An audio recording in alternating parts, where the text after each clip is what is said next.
I'm going to share with you a green bean vegan casserole recipe that my mother used to make with cream of mushroom soup because we were vegetarian then.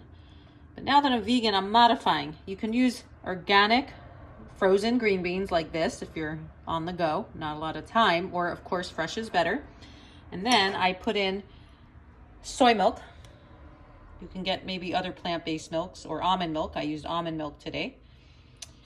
And nutritional yeast, which has B12 vitamin, great for vegans. I mixed the soy milk and the B12.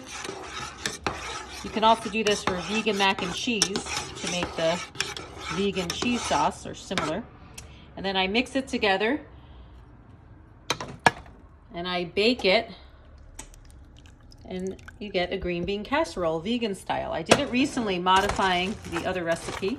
You can put French fried onion rings on top. That's where the original recipe came from, or mix it with it and it's really delicious. But if you don't want the fried onion rings, even just frozen green beans heated and baked with nutritional yeast and soy milk is quite good. Try it. Kind of a modification of a green bean casserole. But the B12 and soy milk mix gives it that kind of cheesy, creamy flavor.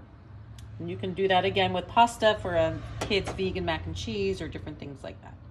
There's no need to kill animals to eat. In fact, it's better for your arteries, your health, your organs, your heart.